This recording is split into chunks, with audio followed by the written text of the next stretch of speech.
Hello, j'espère que tu vas bien.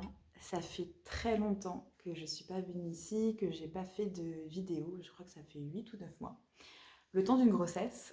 Mais du coup, c'est vrai que ça m'a permis de vivre une espèce de gestation de tout ce que j'ai vécu ces derniers mois, euh, en fin d'année dernière. Et j'en ai vécu des choses qui m'ont un peu remuée, qui m'ont parfois un peu éloignée du sens que je mettais en venant sur les réseaux sociaux.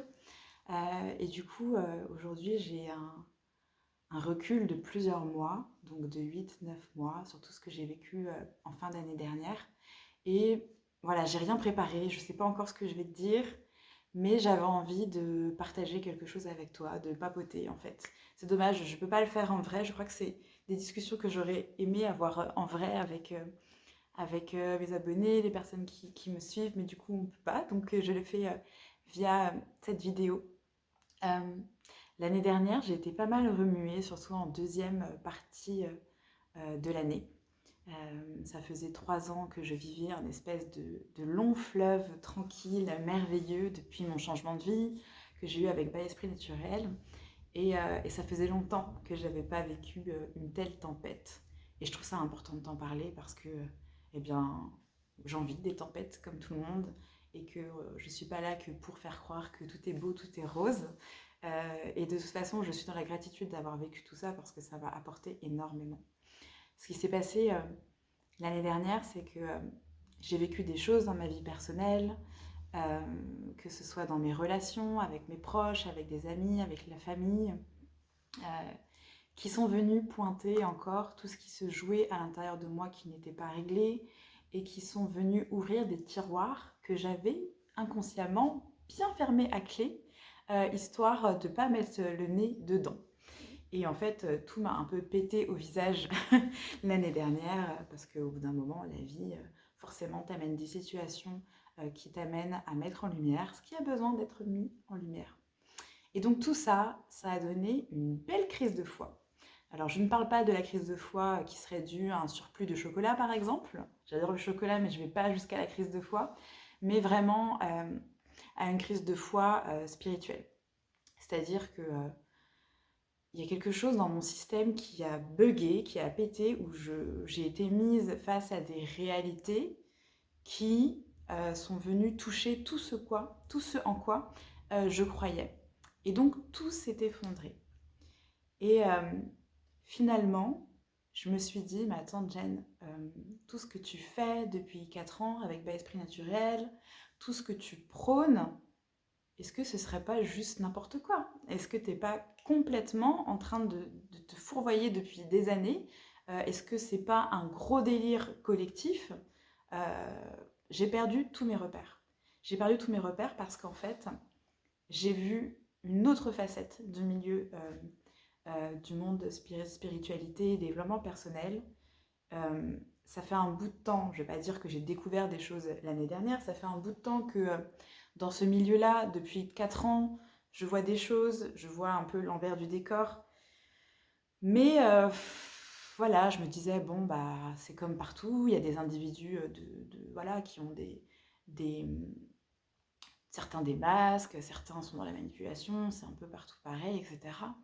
Mais je crois qu'il me fallait un bon taquet, un peu plus fort, pour vraiment me rendre compte de plusieurs choses. Et la première, qui est personnelle et qui fait mal à l'ego, c'est j'ai beau prôner tout ce que je prône, finalement, il y a encore une part de moi qui remettait mon pouvoir à l'extérieur.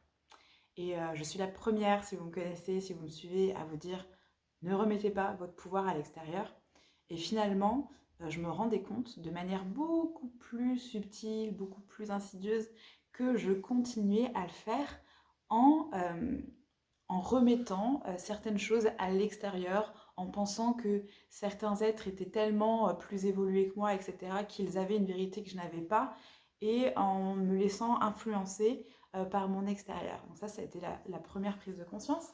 La deuxième prise de conscience, encore personnelle, qui pique bien l'ego, c'est que je me suis rendu compte que sous couvert de spiritualité, de paillettes en tout genre et de bienveillance en tout genre, je participais à quelque chose que je ne trouve vraiment pas joli, c'est-à-dire euh, cette différence qu'on crée entre ces castes qu'on crée pour les gens, parce qu'il y aurait des gens éveillés, des gens pas éveillés. En gros, il y a ceux qui ont la tête dans le sable comme des autruches, et puis il y a ceux qui voient la lumière.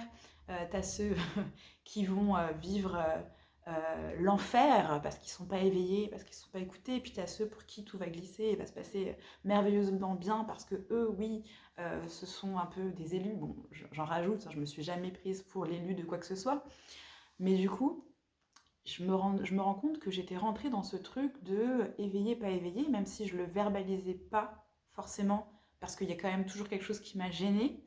Dans mon système de pensée, c'était un petit peu comme ça. Alors c'est sous couvert de bienveillance, hein, c'est oh les pauvres ils ne savent pas, hein, ils n'ont pas encore compris, c'est leur chemin. Vous voyez, il y a toujours ce petit truc, c'est bienveillant, c'est amour, mais en fait ça crée une division. Et en fait, tout ça, je me le suis pris en pleine poire en me rendant compte que dans le milieu du monde spirituel et du monde du développement personnel, mais surtout spirituel, ça divise énormément. Et forcément, avec les actualités qu'on se tape depuis 2 ans et demi, et bien du coup, ça a été vachement plus flagrant parce que les gens se sont retrouvés à devoir prendre de grandes décisions et ça a divisé encore plus les gens. Et du coup, le jugement qu'il y a eu autour de ça est devenu vraiment visible et fort. Et, euh, et voilà. Et puis je me suis aussi rendu compte que, à une échelle beaucoup plus importante, parce que je le savais déjà, que entre ce qu'on voyait sur les réseaux, entre ce que les gens prônaient, et entre ce que les gens peuvent incarner dans leur quotidien, et bien finalement, il peut y avoir un écart tellement immense que c'est pas la vraie vie finalement. Ce qu'on voit sur les réseaux, ce que les gens partagent, finalement, j'ai l'impression que c'est la toute petite pointe de l'iceberg et qu'on n'a aucune idée de ce qu'il y a derrière cette petite pointe de l'iceberg. Et, euh, et à travers ces dernières années, je m'en suis rendu compte très souvent malheureusement, et à chaque fois c'était une déception, une déception. Et puis finalement, dernièrement, j'en suis venue à me demander, mais qui est sincère dans ce jeu du développement personnel et spirituel? Qui est vraiment sincère? Et alors je me mets dans tout ça, etc. Même si vraiment j'essaie de faire attention, et d'autant plus avec tout ce que j'ai traversé ces derniers mois, à montrer aussi l'autre versus de la réalité, c'est-à-dire que tout n'est pas rose et paillettes. Quand j'ai traversé les trucs durs et dernière sur Instagram en story, je vous en ai parlé. Quand j'étais au fond du trou, je vous en ai parlé. Euh, J'essaye vraiment de tout montrer. C'est normal qu'on ne puisse pas montrer 100% de notre vie sur les réseaux, sinon ça s'appelle une télé-réalité et c'est pas le but. Mais je trouve que il faut faire attention à l'illusion de ce monde de la spiritualité. Il y a beaucoup de personnes qui se pensent inférieures, qui se pensent moins éveillées, et qui en fait ne se rendent pas compte que peut-être qu'elles ont fait beaucoup plus de chemin et qu'elles incarnent beaucoup plus les valeurs en lesquelles elles croient dans leur quotidien que les personnes qu'elles peuvent suivre ou qu'elles peuvent lire dans des livres, etc. Donc à partir du moment où j'ai déconstruit tous mes idéaux que je plaçais à l'extérieur, toutes mes croyances que je plaçais en certains mouvements, en certaines personnes, eh bien je me suis dit, mais qu'est-ce qu'il me reste? Moi qui avais besoin d'être inspirée par l'extérieur aussi, je me suis dit, mais qu'est-ce qui me reste? Et si tout ça c'est faux, qu'est-ce qui est vrai en fait? Et là, j'ai fait une espèce comme une mini-dépression en fait, vraiment, où je me suis dit, mais c'est comme si tout ce qui avait du sens avant n'en avait plus. C'est très difficile à expliquer comme sensation, mais ça a été... J'avais l'impression de couler, de me retrouver toute seule. J'avais aucune prise, rien pour essayer de sortir la tête de l'eau. Et j'avais cette impression de couler et de me dire, bah, à quoi bon? En fait, à quoi bon cette existence? Pourquoi faire? Ça se trouve, ça fait 4 ans que je crois en des trucs qui n'existent pas. Euh, à quoi bon? Qu'est-ce que je fais ici? Vraiment, j'ai sombré. Alors, ça n'a pas duré hyper longtemps, merci. Mais j'ai vraiment sombré. Et j'ai remis en question tout ce en quoi je croyais, tous mes principes. Euh, et je me suis rendu compte que vraiment, je m'étais raconté aussi des histoires sur certains points. Notamment, je trouve que dans le milieu de la spiritualité, on essaye beaucoup de mettre de l'amour, de la bienveillance, des paillettes, enfin, je veux dire, je ne suis pas du tout en train de dire qu'il ne faut pas être bienveillant dans l'amour, bien au contraire. Mais par contre, on cache tous nos dossiers, toutes nos facettes qui sont moins reluisantes derrière des couches de guimauve. Et en fait, on ne va jamais regarder ça en fait.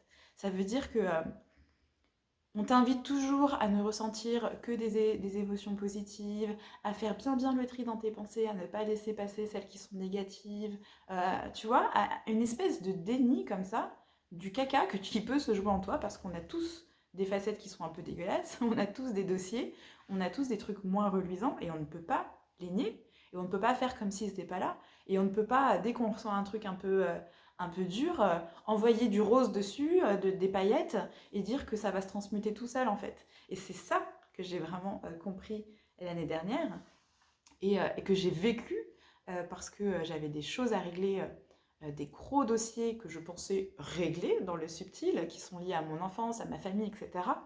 Et je me suis dit, non, j'ai fait des travails, j'ai fait des soins, j'ai fait des méditations, j'ai travaillé pardon et Ho'oponopono, et j'ai fait plein de choses dessus, j'ai écrit des lettres, etc. Donc c'est réglé, et puis j'ai pardonné, donc c'est fini. Et en fait, je me suis rendu compte que non, ce n'était pas réglé, et que finalement, la seule façon de régler, c'était de rouvrir le dossier, c'est d'aller m'y plonger, d'aller me plonger dedans, et c'était d'aller à la confrontation, en fait. Voilà, là il se trouve que c'était quelque chose de relationnel, donc il fallait que j'aille voir cette personne et que je lui parle et que je lui dise clairement les choses, ce qui a été pour moi terriblement, mais terriblement dur, une des choses les plus dures que j'ai eu à faire de ma vie. Ça m'a euh, vraiment, ça a été très compliqué, mais je l'ai fait et j'ai réglé quelque chose en moi. Je dis pas que tout est réglé, ça y est, c'est fini, mais j'ai réglé quelque chose en moi que je n'aurais pas pu régler autrement. Et il m'a fallu 35 ans pour le faire. Et je trouve que ce milieu de la spiritualité ne m'aurait jamais invité à faire ce que j'ai fait. Donc vraiment, pour moi, ça a été une grosse prise de conscience. Alors je suis sortie de ma crise de foi et j'ai renoué avec ma spiritualité, mais d'une manière différente. Il y a beaucoup de principes maintenant avec lesquels je prends du recul. Il y a beaucoup de choses qui se font dans le milieu de la spiritualité avec lesquelles j'ai envie de prendre du recul. Il y a beaucoup de tendances, il y a beaucoup de... Pour moi, il y a beaucoup aussi quelque part de manipulation plus ou moins consciente, parce que ça n'est pas toujours conscient. Il y a beaucoup d'ego, l'ego spirituel, bon, tout le monde en parle, mais punaise, c'est très présent en fait. Et on se rend compte à quel point ça vient interférer dans les actions des gens, dans ce qu'ils partagent, etc.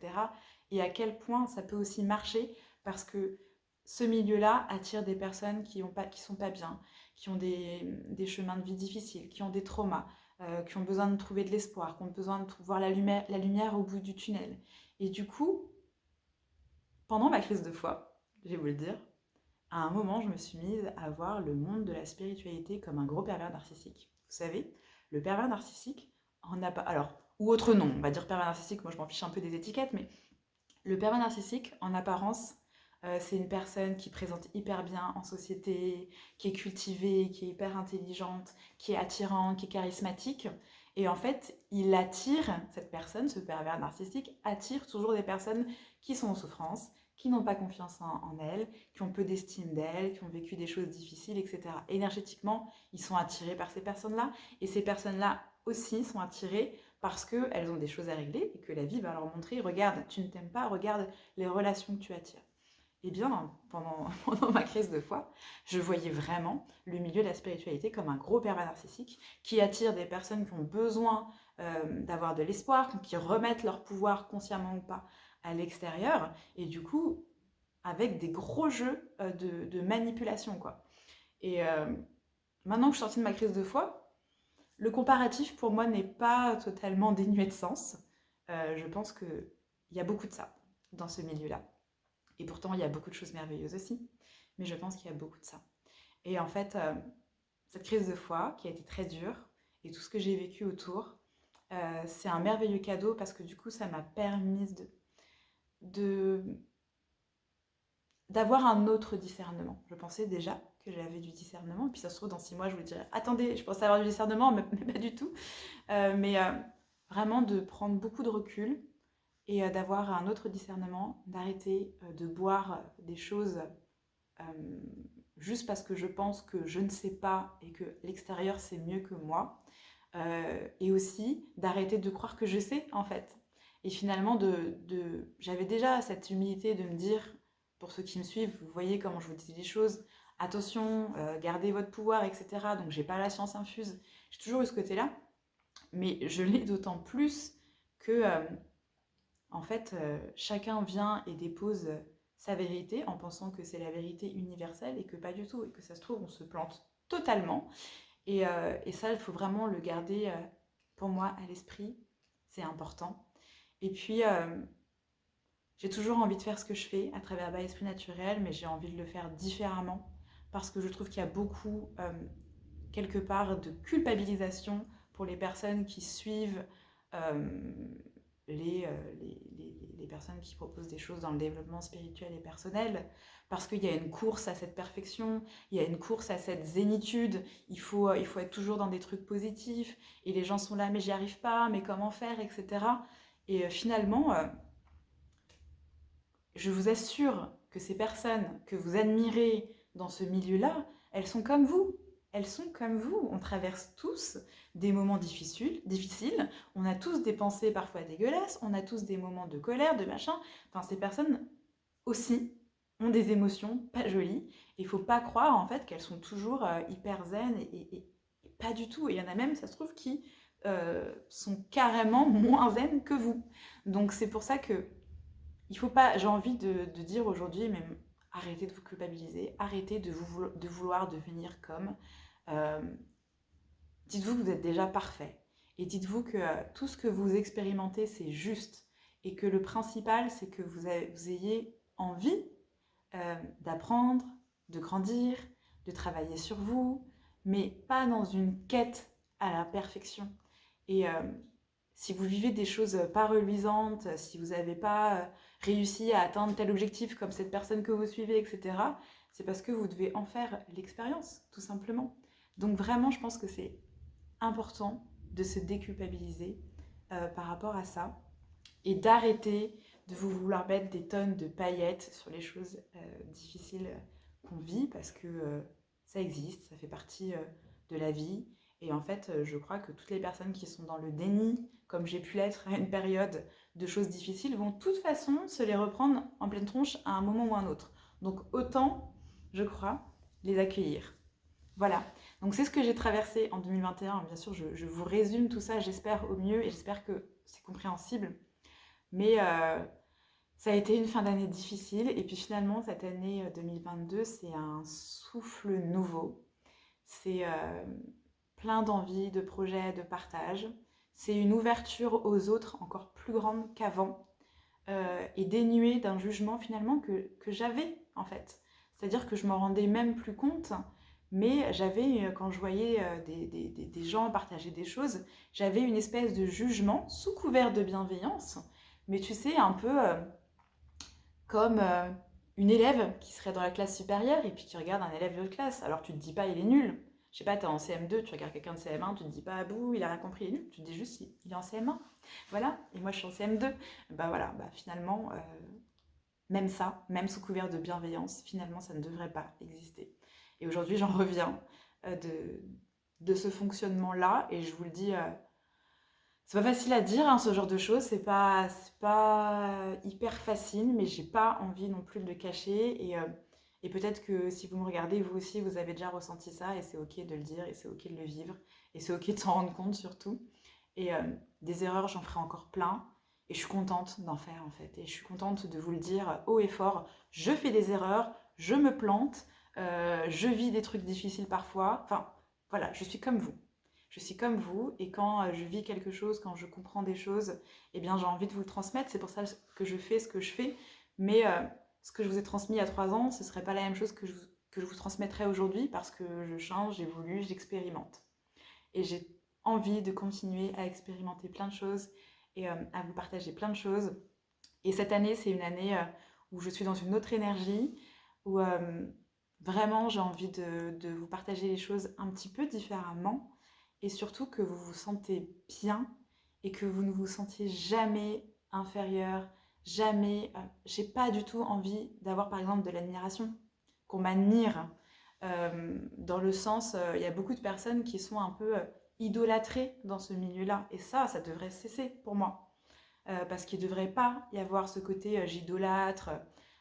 Voilà, je me souviens, il y a une copine qui m'avait dit, qui est sur Instagram, et qui m'avait dit qu'elle avait une abonnée qui lui avait dit oh là là, t'es avec Jenny et tout, ça a l'air chouette, franchement, j'aurais trop aimé participer à vos conversations le soir, ça doit être tellement intéressant.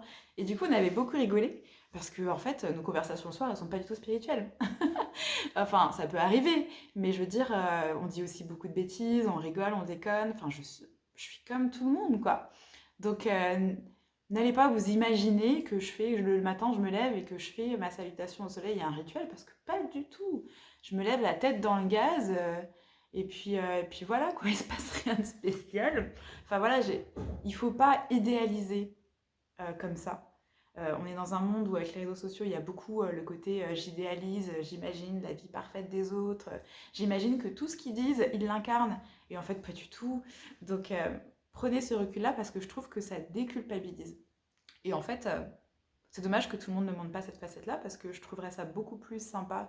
En fait, c'est exactement la même chose, le même problème que les filtres qu'on se met tout le temps sur le visage. Je crois que les gens aimeraient que tout le monde arrête de se foutre 35 filtres et qu'on aurait juste l'impression qu'on est tous pareils et différents, mais ça met quelque chose de beaucoup plus sain dans la relation. Voilà, j'avais envie de vous raconter ça. Et puis cette année, j'ai envie de faire plein de projets. Il y a le projet de la chrysalide qui est en train de voir le jour, que je fais avec Méris, qui sera vraiment une plateforme où vous pourrez trouver tous les sujets qui vous intéressent euh, et où vraiment vous pourrez être accompagné sur vos transitions de vie, mais vraiment de manière déculpabilisante. C'est hyper important pour moi. Il y aura beaucoup d'intervenants donc qui seront quand même choisis avec soin. Et j'ai envie que vous vous sentez comme à la maison et j'ai pas envie qu'il y ait tout le temps cette posture de professeur-élève. C'est super, il y a des écoles, il y a des académies, tout ce que vous voulez, mais j'ai pas envie qu'on soit dans cette posture-là. J'ai envie qu'on se dise qu'on est tous égaux, en fait, on est tous sur le même plan, et que chacun, on a nos expériences, on a nos petites zones de génie, on a des choses à s'apporter, et on va prendre le meilleur en chacun pour le partager. Donc toi qui me regardes, tu es peut-être hyper doué là-dedans, et moi pas du tout, donc tu pourrais m'apporter ça. Et puis moi je suis douée là-dedans, et je pourrais t'apporter ça. Et en fait j'ai envie vraiment que cette plateforme, elle fonctionne comme ça, qu'on ait plein d'intervenants de toutes les couleurs, et qui vous apportent plein de choses pour le bien-être, que ce soit physique, que ce soit psychologique, que ce soit... j'aimerais créer un incubateur de projets, parce que je sais que vous êtes beaucoup à avoir des idées, à vouloir vous lancer, mais vous êtes encore bloqué, vous pensez que c'est pas possible, vous pensez que c'est pas pour vous, et j'ai envie de vous accompagner là-dedans et de vous responsabiliser dans votre parcours parce que c'est très important. Vous êtes responsable de ce que vous faites, de ce que vous vivez, et c'est pas une mauvaise nouvelle, c'est une très bonne nouvelle parce que ça veut dire que vous pouvez changer aussi énormément de choses et que vous trouviez dans la chrysalide un soutien, euh, quelque chose de familial. Je veux qu'il y ait une proximité, euh, des endroits pour connecter. J'ai aussi envie de soutenir des projets, de mettre à l'honneur des projets. Donc il y a plein de choses qui vont se créer et j'ai hâte de vous en dire plus. Si vous voulez suivre l'aventure, eh bien il y a un compte maintenant, La Chrysalide, tout attaché. Alors le lead, il s'écrit Lead avec le tiret underscore à la fin. Et on vous partage tout ça très bientôt et c'est un projet qui se veut co-créatif. Donc vous allez vraiment pouvoir donner vos avis, influencer ce que vous allez pouvoir trouver sur cette plateforme. Et j'ai hâte de vous présenter tout ça. Et voilà, je crois que je vous ai dit tout ce que j'avais à vous dire. Euh, Prenez bien soin de vous. Je pense que je vais reprendre des vidéos, ça me donne envie de partager des choses avec vous. Donc peut-être que si vous avez envie que je vous parle de certains sujets, et ben dites-le moi en commentaire. Voilà. Et puis je vous dis à très bientôt et ayez confiance en vous. Ne vous jugez pas, ne vous comparez pas. Euh, Franchement, vous êtes la meilleure personne là tout de suite au meilleur endroit, même si c'est difficile pour vous. Si vous le voulez, forcément, il y a des choses qui vont s'ouvrir. Vous ne vivez rien par hasard. Et moi, ce que je vous propose, c'est juste de faire ce chemin-là ensemble. Parce que paraît-il qu'ensemble, on va plus loin. Donc voilà, je vous propose de faire ce chemin-là. Je vous embrasse fort. À bientôt.